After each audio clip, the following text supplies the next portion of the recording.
I think when we think of painting, we might imagine an artist working in a studio, with a paintbrush in their hand, working very steadily away on a canvas.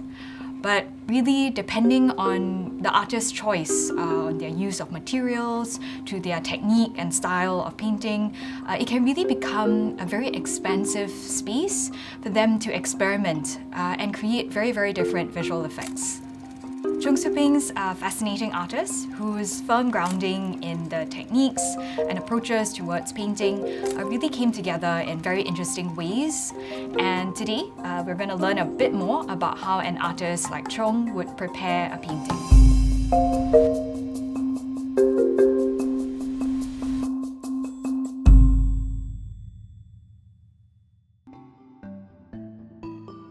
So today I will be taking you through how an artist would possibly begin working on a painting. So over here we have two types of auxiliary supports, which is what the canvas will be stretched over.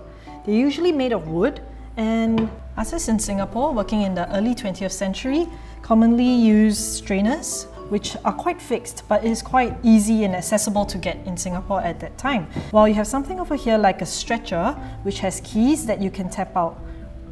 Interestingly, we found some of Soo Pieng's paintings in London, which featured these stretchers.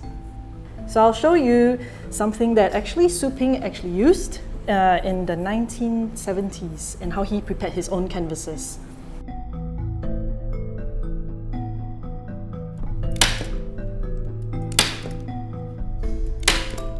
And over here you can see this is a stretched canvas. There's a good tension, but it is still unprimed.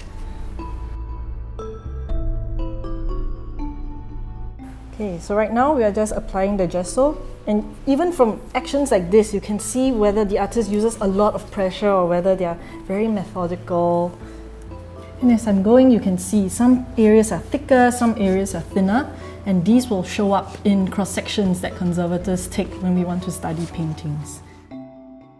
In the process of reviewing Cheong's paintings from the 1940s to the 1950s, we noticed something very interesting which he did, which was to combine sort of different primary as well as secondary supports in a method which we call marouflage.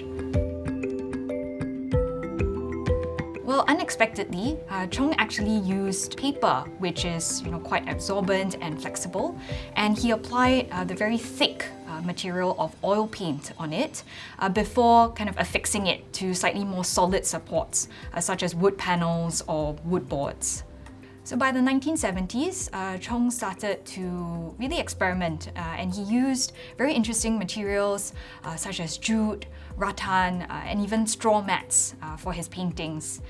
That's what we see in the artwork Horse Carriage, where he actually uses a straw mat to complete the painting. The thick, kind of textured fibers of the straw mat are a very important part of the overall composition, and we can see the kind of textures on the weave of the mat intermingling with the paint layers and the overall composition. And it's really interesting to think about how Cheong used this as a way to also attend to the material conditions and specificity of the subjects that he was painting. So right now we're going to try out how Soo Pieng might have marouflaged his jute canvases. So I've applied glue on top of the stretched canvas that already has ground, and we're just gonna adhere it over.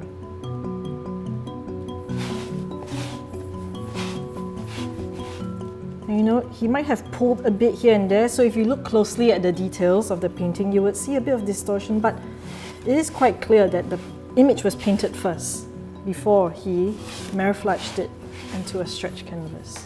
And there you go. Now you have this jute fabric that has been marouflaged onto a stretched canvas.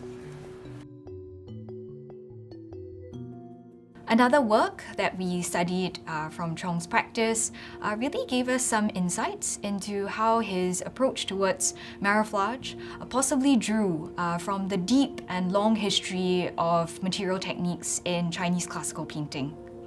So the conservators used a technique of kind of comparative analysis, looking at what was found in the artwork and comparing that to other types and examples of paper, eventually concluding that it was actually Chinese paper that Cheong Soo Pieng used in this artwork.